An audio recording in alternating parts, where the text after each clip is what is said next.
Gaza में जबरी भूख को नाफिज रखने में मुसलमानों का क्या किरदार है? लेट अली शो यू के इस एपिसोड में आप सबको खुशामदीद। Do like, subscribe and share this content. बात शुरू करते हैं गाजा से, और जहां पे सूरत हाल इस हद तक खराब हो चुकी है लोगों की कि अब कहा जा रहा है कि कुछ ही दिनों के अंदर लाखों की तादाद में लोग शहीद और जाँ भाग हो सकते हैं, जिसके अंदर अनगिनत बच्चे भी शामिल है। ये तस्वीर आ रही हैं गाजा से, जो ढांचे बेसिकली माएं उठाई हुए फिर रही हैं। सिसकते हुए ये ढांचे वो बच्चे हैं जो पिछले 21 माह से इजरायली बर्बरियत और जबर तो सह ही रहे हैं, लेकिन अब जो इनके सहूलतकार हैं इजराइल के मुसलमान उम्मा के अंदर, उनकी भी जबर और नफरत का उन्हें सामना है। पहले सबसे एक अहम खबर, तुर्की के रईस रेचेप तैयब एर्दोआन, जो हर दूसरे मौके के ऊपर अपने मुंह से गाजा गाजा करते तो हैं, लेकिन अब ये मिडल ईस्ट की खबर आई है कि वो चाह रहे हैं कि मिस्र के जो बादशाह हैं मुनाफिक अब्दुल फतह एल सीसी, जो 2013 से काबिज हैं एक तरीके से मिस्र के ऊपर, जिन्होंने जमहूरी हुकूमत को गिराकर अपने इक्तदार को ऊपर चढ़ाया अमरीकी जोर से, उनके साथ गहरे ताल्लुकात और मजीद करना चाह रहे हैं रेचेप तैयब एर्दोआन। खबर आ रही है कि तुर्की के अंदर इस वक्त एक क्रैकडाउन जारी है। मुस्लिम ब्रदरहुड यानी रबिया, या आप कह लें जो जिससे मोर्सी का ताल्लुक था, एर्दोआन का खुद ही भी ताल्लुक रबिया से है। और अब खबरात के मुताबिक एर्दोआन ने एक मिस्री बाशिंदे को, जो बेसिकली पनाह गुज़ीर था तुर्की के अंदर, उसको डिपोर्ट कर दिया है वापस मिस्र, एक तोहफे के तौर पे अब्दुल फतह एल सीसी को। ये इन मुनाफिकीन के अंदर अब ना सिर्फ गल्फ ममालिक शामिल हैं। अब याद रखें कि मुत्तहिदा अरब अमीरात और सऊदी अरब का तो वैसे ही मिस्र के साथ, और मिस्र की बहुत अहमियत है क्योंकि मिस्र अरब ममालिकों के अंदर सबसे बड़ा मुल्क है। तकरीबन 80 मिलियन या 8 करोड़ लोग रहते हैं मिस्र के अंदर। तो सबसे बड़ा अरब ममालिक मुल्क, सबसे बड़ी अफवाज अरब ममालिक के अंदर, और बिल्कुल गाजा के साथ इसका जो बाउंड्री है ना, वर्किंग बॉर्डर जिसे कहते हैं, जो इजराइल कंट्रोल करता है, बेसिकली इजराइल और मिस्र दोनों कंट्रोल करते हैं, उसकी उस तरफ भी मिस्र ही है और सीसी का जोर ही है। अब आप सवाल पूछ रहे होंगे कि यार हम ये गाजा के अंदर सब चीजें देख रहे हैं, इसके बावजूद ये क्या हो रहा है? तो ये इसलिए हो रहा है क्योंकि एर्दोआन से बड़ा शायद मुनाफिक, क्योंकि सीसी तो बज़ाहिर तौर के ऊपर ही अपने आप को कातिल भी है और एक बड़ा ही बेदर्द इंसान है, लेकिन एर्दोआन तो जमहूरी था, वो तो मुस्लिम उम्मा की आवाज था। और तुर्की की अफवाज नेटो ममालिक के अंदर दूसरी सबसे बड़ी अफवाज है। तो क्या हुआ? ये सफर कैसे हुआ? पैसा और मईशत इंसान को बहुत सारी चीजों पे मजबूर कर देती है। इस वक्त तुर्की के जो हालात हैं अंदरूनी, वो इतने खराब हो चुके हैं कि एक डॉलर अब आपको 40.5 तुर्किश लीरा दे रहा है ओपन मार्केट के अंदर। 2015 के अंदर आपको $1 के ऊपर 2.64 तुर्किश लीरा मिलते थे। तो अब आप अंदाजा लगा लें कि ये 20 गुना ऑलमोस्ट ये चीज ऊपर जा चुकी है। 18 गुना ये चीज ऊपर जा चुकी है। टर्किश लीरा की वैल्यू 18 गुना गिर चुकी है 2015 से। और इसकी बहुत वजूहात हैं। मशरिक़ वस्ता के अंदर हमने देखा जंग हुई और बड़े लोगों की नकल मकानी हुई सीरिया से, जो आके तुर्की के अंदर रिहाइश पजीर हुए। टर्की के ऊपर फिर सैंक्शंस भी लगे यूरोपियन यूनियन की तरफ से, अमेरिका की तरफ से भी। ट्रंप की पहली दौरे हुकूमत के अंदर तुर्की ने डिसाइड किया कि वो रशिया से S-400 लेगा। रशिया से उसके ताल्लुकात भी खराब हुए 2015 के आखिर में, जब टर्किश फोर्सेस ने एक रशियन जहाज को गिराया सीरिया के ऊपर। फिर उसके बाद बगावत भी हुई तुर्की के अंदर 2016 की, और एक क्रैकडाउन सा शुरू हुआ। फिर अपनी ताकत को मजबूत करने के लिए एर्दोआन ने तुर्की का जो जमहूरी निज़ाम था उसे डीकंस्ट्रक्ट करके एक सदारती निज़ाम की तरफ लेके गया, धकेला, और वो मुनक्किद हुआ 2018 के अंदर।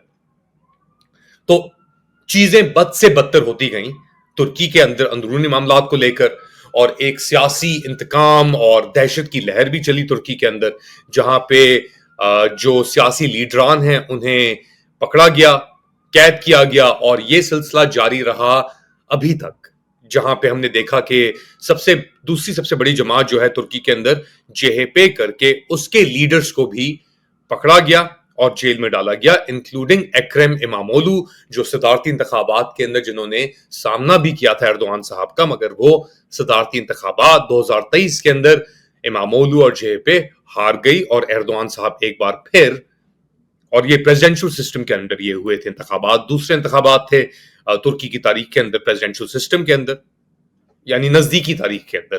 पहले इंतखाबात मुहर्रम इंजे, जो एक स्लीपर सेल था सीएचपी के अंदर एर्दोआन का, वो जीता। ये इंतखाबात वो हारा एर्दोआन से, और ये इंतखाबात एर्दोआन ने इमामोलू को हरा दिए। लेकिन उसके बाद अब एर्दोआन ने पिछले एक साल के अंदर पीकेके या कुर्दिस्तान वर्कर्स पार्टी के साथ भी एक डील की। अब्दुल्ला ओजलान, जो पिछले 25-26 साल से तुर्की की कैद के अंदर हैं, उनको भी बाहर लेके आया गया स्टेटमेंट देने के लिए, और उन्होंने कहा कि जी ये जंगबंदी हो रही है, अपने हथियार गिरा दो, और फिर हथियार गिरे, और अब वो एक मरहला जारी है। तो इस पूरी सिचुएशन के अंदर सीरिया भी आया, बशार अल असद की हुकूमत भी पलटी उल्टी। एर्दोआन और बशार अल असद एक जमाने में बड़े दोस्त थे, और उनके खानदान भी साथ वेकेशन भी करते थे, बोर्डरूम के अंदर तस्वीरें मौजूद हैं। लेकिन जो खाना जंगी हुई सीरिया के अंदर, उसके बाद एर्दोआन मुखालिफ हो गया असद का, और अब तुर्की ने अपने शिकंजे जो हैं वो सीरिया में बढ़ाए, मगर इजराइल और तुर्की के वहां पे भी इख्तलाफात मौजूद हैं। तुर्की एक उभरती अस्करी कुव्वत भी सामने उभर के आया है कि मईशत उसकी एक तरफ खराब हुई, लोगों की जिंदगियां बर्बाद हुई, कारोबार तबाह हुए, बड़े लोगों ने नकल मकानी भी करने की कोशिश की तुर्की से, और इसी दौरान तुर्की एक अस्करी कुव्वत बन के भी सामने उभरा अपनी ड्रोन पावर और टेक्नोलॉजी के ऊपर, जिसका उसने मुजाहरा किया लिबिया में, जिसका उसने मुजाहरा किया नगोर्नो काराबाख अजरबैजान में, आर्मीनिया और रशियन टैंक्स के खिलाफ, जिसका उसने मुजाहरा किया यूक्रेन के अंदर। और यूक्रेन की जंग ने भी तुर्की के ऊपर बहुत प्रेशर डाले मईशत के ऊपर, क्योंकि ब्लैक सी की जो ट्रेड है वो रुक गई। तुर्की 3 कुव्वतों का हिस्सा था ब्लैक सी के अंदर, जिसमें रूस, यूक्रेन शामिल थे, मगर अब तुर्की और रूस ब्लैक सी के अंदर बड़ी कुव्वतें हैं। उसका रास्ता भी जो है ब्लैक सी का, वो तुर्की के डार्डनेल्स पैसेज के थ्रू जाता है, बॉस्फोरस के थ्रू जाता है। तो तुर्की की पोजीशन बहुत ही अहम है पूरे खित्ते में, मेडिटेरेनियन से लेकर मिडल ईस्ट, यूरोप के लिए एक पैग है तुर्की, और वहां पे स्टेबिलिटी बहुत अहम है। मगर ये स्टेबिलिटी एक कॉस्ट पे आई है। जमहूरियत को, इज़हार राय को रद्द कर दिया गया है। एर्दोआन के खिलाफ आप कोई बात नहीं कर सकते। जिन लोगों ने एर्दोआन के खिलाफ बात की, या इस निजाम के खिलाफ बात की, या करप्शन के खिलाफ बात की, उनको हटा दिया गया, जेल में डाल दिया गया, उनकी जिंदगियां तबाह कर दी गई, उनके ऊपर इल्जामात लगाए गए कि ये फेतोजूस हैं, या फैतुल्ला गुलेन, जो फिलाडेल्फिया में एक तुर्की CIA एसिड ही था बेसिकली, और एर्दोआन का एक जमाने में एलाई भी था, उसके ऊपर इल्जाम लगाए गए, मोहरें लगाई गई कि यार ये दहशतगर्द है, ये नहीं है।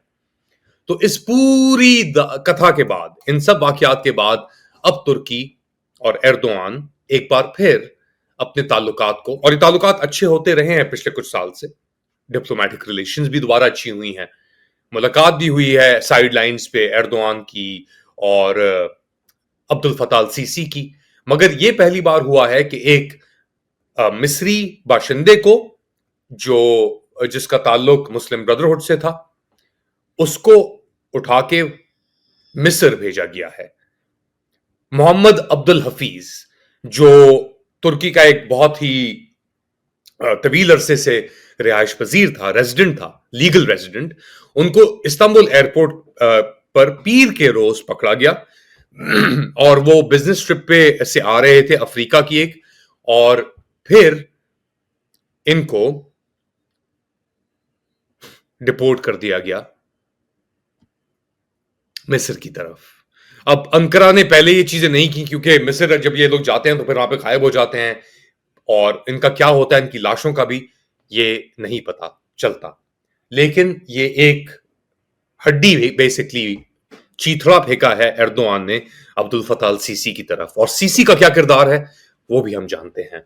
پچھلے 21 سال سے عبد الفتاح السیسی نے ایک نیتن یاہو کا اہلکار اور امریکہ کا اہلکار بن کے اپنے فرائض انجام دیے ہیں۔ اس نے امداد کی جو ٹرکس تھے، اب وہ کہہ سکتے ہیں کہ جی اسرائیل انہیں آنے نہیں دے رہا اندر، وہ الگ بات ہے، مگر اتنی بڑی افواج اور یہ پورا آرکیٹیکچر ہے اسرائیل کو مثبت رکھنے کے لیے، اسرائیل کو مضبوط رکھنے کے لیے، جب وہ اتنی قتل و غارت اور بربریت و فسادیت کر رہا ہے۔ ایک طریقے سے جو عالمی ایکسپرٹ سب کہتے ہیں ایک جینوسائیڈ ہے، ایک ہولوکاسٹ ہے فلسطین کے اندر، جس کے اندر جبری بھوک بھی شامل ہے، اس کو برقرار رکھنے میں عبد الفتاح السیسی کا بہت بڑا کردار ہے۔